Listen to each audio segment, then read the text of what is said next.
పాశాంకుశ వరాభీతి విలసత్కర పల్లవా వాత్సల్య భావా శ్రీమాత వరద పరిరక్షతు.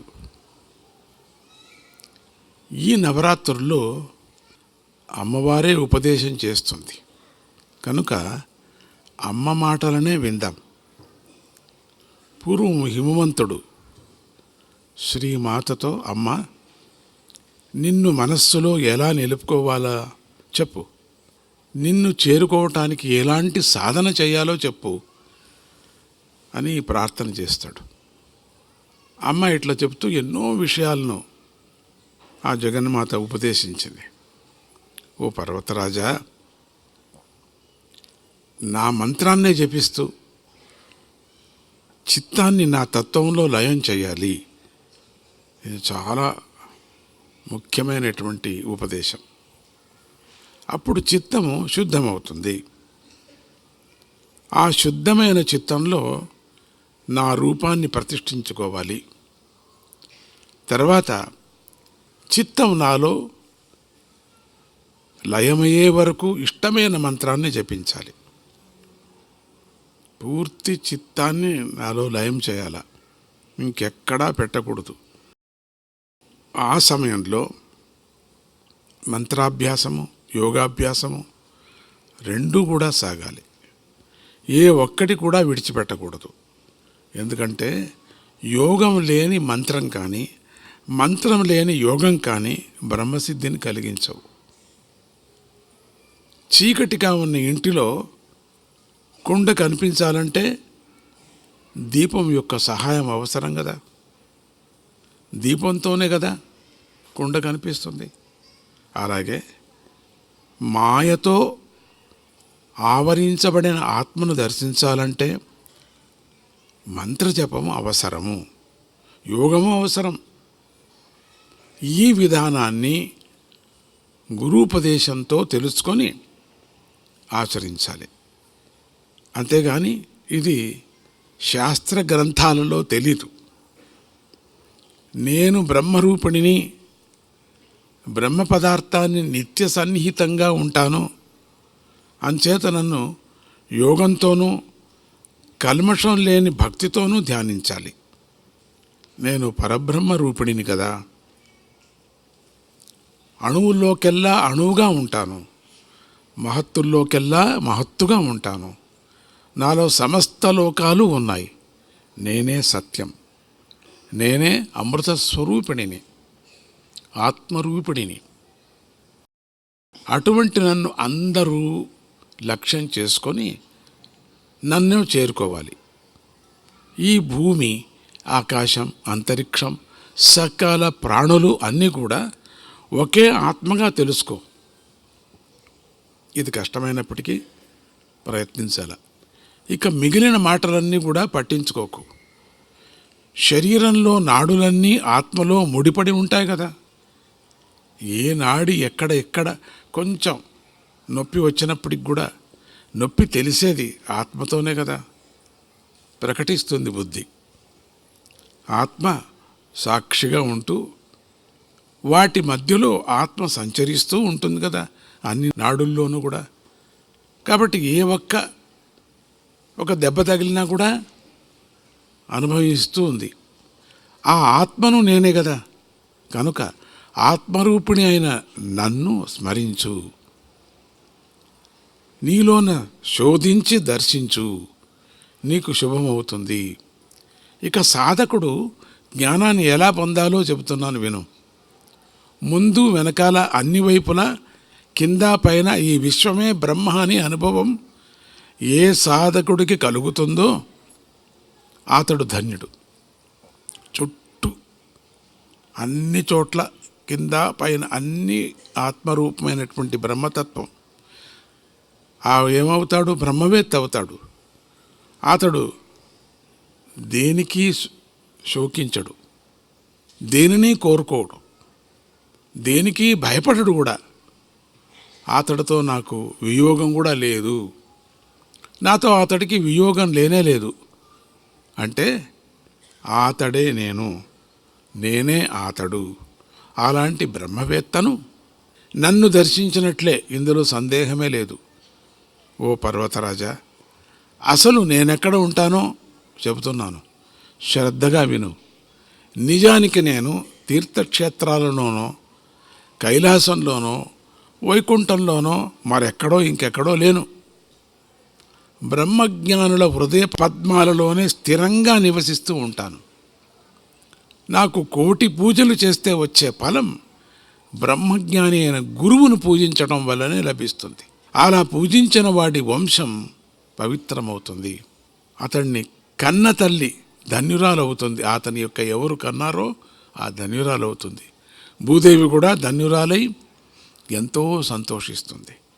ఇది జ్ఞాన విషయం కనుక దీనిని గురువు పట్ల, దేవుడి పట్ల నిశ్చలమైన భక్తి కలవాడికి మాత్రమే చెప్పాలి. తండ్రి వల్ల లభించిన జన్మ నశించిపోతుంది.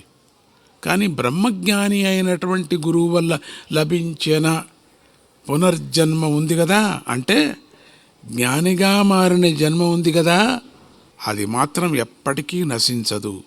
అందుకే జ్ఞానాన్ని ఇచ్చిన గురువే ఉత్తముడు అని శాస్త్రాలు ఘోషిస్తున్నాయి. శివుడు కోపించినా గురువు కాపాడతాడు. అదే గురువు కోపిస్తే శివుడు కూడా రక్షించలేడు.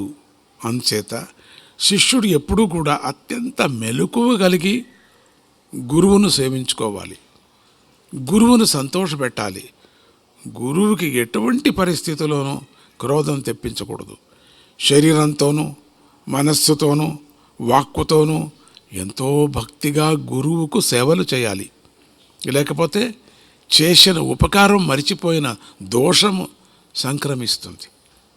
చేసిన ఉపకారం మరిచిపోయిన వాడిని కృతజ్ఞుడికి ప్రాయశ్చిత్తమే లేదు. ఈ సందర్భంలో కొద్దిగా భక్తి యోగం గురించి చెబుతున్నాను, విను. మోక్షం పొందటానికి కర్మయోగము, భక్తి యోగము, జ్ఞానయోగం అని 3 ప్రసిద్ధమైన మార్గాలున్నాయి. వీటిలో అందరూ ఆచరించటానికి చాలా సులభమైనది భక్తి యోగం. ఇది ఎంతో సులువుగా ఉంటుంది. మనస్సుతోనే ఆచరించుకోవచ్చు. శరీరాన్ని కష్టపెట్టుకోవలసిన పనే లేదు. అయితే మనుష్యులలో గుణభేదాలు ఉంటాయి కదా, అలాగే భక్తి కూడా 3 విధాలుగా ఉంది. వాటిలో సాత్విక భక్తి గొప్పది. దాన్ని అందరూ అలవరుచుకోవాలి. అది పరాభక్తిని అందిస్తుంది. పరాభక్తి అంటే నిత్యము నా గుణగణాలు వింటూ నా దివ్యనామాలనే నిరంతరం గానం చేస్తూ ఉండాలి అని ఇక్కడ అర్థమవుతుంది. గుణము, గణము, గానము నాయందే తైలధారలాగా నిత్య మనస్సును నిలబెడుతూ ఉండాలి. కారణం ఉన్నా లేకపోయినా నన్ను అర్చించటమే గొప్పగా భావించాలి, నన్ను సేవించాలి. అన్నిటినీ విడిచిపెట్టి మోక్షాన్ని కూడా కోరుకోకుండా నన్ను అర్చించాలి. సకల ప్రాణికోటిలోనూ, సకల రూపాల్లోనూ నన్నే దర్శించాలి. తన పట్ల తనకు ఎంతటి ప్రీతి అనురాగం ఉంటాయో అంతటి ప్రీతి అనురాగాన్ని నాయందు చూపించాలి కూడా. తనకు నాకు భేదం లేదని గ్రహించాలి. సకల ప్రాణికోటికి తనకు భేదం లేదని దర్శిస్తూ ఎవరికి ఎప్పుడూ ద్రోహం తలపెట్టిన దశకు చేరుకోవాలి. నా ఆలయాలను, నా భక్తులను ఎల్లప్పుడూ కూడా దర్శిస్తూ ఉండాలి. నా గురించి తెలిపే శాస్త్రాలను, మంత్రతంత్రాలను ఎప్పుడూ అధ్యయనం చేస్తూ ఉండాలి. నా మీద ప్రేమ భక్తితో నిరంతరము పులకించిపోతూ ఆనంద బాష్పాలు రాలుస్తూ ఉండాలి. నా నామాన్ని జపిస్తూ అనన్యభావంతో నన్ను పూజించాలి. లోభితనాన్ని విడిచిపెట్టి నా నిత్య పూజలను, వ్రతాలను ఎప్పుడూ చేయాలి. గొంతెత్తి బిగ్గరగా నా నామాన్ని పలుకుతూ నృత్యం చేయాలి. ఒళ్ళు మరిచిపోవాలి, సిగ్గుపడకూడదు. భజన చేసేటప్పుడు ఆ భజనలో తన్మయత్వాన్ని పొంది తనకు తెలియకనే నాట్యం ఆడుతూ అక్కపక్క చూస్తారేమో సిగ్గుపడకూడదు. పడితే మహాపాపం అది. తర్వాత వాళ్ళు చేసేవాళ్ళని చూసి నవ్వినా కూడా వాళ్ళు చేసిన పాపమంతా, నాట్యం చేసేవాడిని పాపము 7 జన్మల పాపం నవ్వేవాడికి పోతుంది అని చెప్తారు. అంటే అట్లా చేస్తూ ఉంటే చాలామంది నవ్వుతారు. వాళ్ళ పొట్ట, వాళ్ళ కాళ్ళు చూసి నవ్వేవాళ్ళు చాలామంది ఉన్నారు. ఒళ్ళు మరిచి వాళ్ళు చేసేటప్పుడు మనం కూడా వెళ్ళాలి, జతలో చేరి చేయాలి. కానీ లేక నోరు కళ్ళు మూసుకొని తల వంచుకొని మనం కూడా పాడుతూ ఉండాలి. చూడకూడదు. నీకు కంట్రోల్ చేసుకోవటానికి కాకపోతే నవ్వకూడదు. నవ్వామంటే ఎవరు నృత్యం చేస్తున్నారో వారి యొక్క 7 జన్మల పాపం, వాళ్ళ వంశంలో ఉండే పాపాలన్నీ వాడికి పోతాయన్నారు. అంటే ఎంతమంది నవ్వారో అంతమందికి పంచుతారు. అక్కడ చిత్రగుప్తులు పంచేస్తారు. కాచుకొని ఉంటారట. వాడి పాపం పోవాలి కదా, అందుకని అట్లనే పాపం పోయేటట్టుగా ఈ పరాభక్తికి సంబంధించిన చివరి స్థితినే జ్ఞానం అంటారు. వైరాగ్యానికి చివరి మెట్టు కూడా జ్ఞానమే. జ్ఞానం వల్లనే ముక్తి కలుగుతుంది. మరొక మార్గమే లేదు. కేవలం వైరాగ్య భావం మాత్రమే ఉండి జ్ఞానం పొందకుండా మరణించిన వాడు బ్రహ్మలోకంలోనే ఆగిపోతాడు. అతడు మళ్ళీ శ్రీమంతుల గృహంలో పుట్టి సాధన సాగించి జ్ఞాని అవుతాడు. జ్ఞానం పొందటం కోసం ప్రతి ఒక్కరూ ప్రతి జన్మలోనూ తీవ్రంగా ప్రయత్నం చేయాలి. ప్రయత్నం చేయకపోతే మాత్రం వచ్చే నష్టం అతి ఘోరంగా ఉంటుంది. మనుష్య జన్మే లభించదు. మరో జన్మలో ఇంద్రియాల పటుత్వం, చక్కగా సంస్కరించబడినటువంటి మనస్సు, మోక్షం మీద కోరిన మొదలైనవి ఉంటాయో ఉండవో చెప్పలేము కదా. ఏమేమి ఉంటుందో ఉండదు కదా. ఉండాలి అనుకుంటే మాత్రం నిరంతరము సాధన చేయవలసిందే. ఇదే నా ఉపదేశం అంది అమ్మవారు. ఓం గురుప్రియాయై నమః. ఇదే గురుప్రియ, గురుమండల రూపిణి, గురుమూర్తి అయిన అమ్మవారు చేస్తున్న ఉపదేశం. దీనిని మనస్సులో పెట్టుకొని ఆచరించండి. నిరంతరం జ్ఞానం సంపాదించుకోవటానికి ప్రయత్నించి ధన్యులు కండి. జగజ్జనని కృప ఈ జగత్తుపై పరిపూర్ణంగా ప్రసరించుగాక. ఓం శ్రీమాత్రే నమః.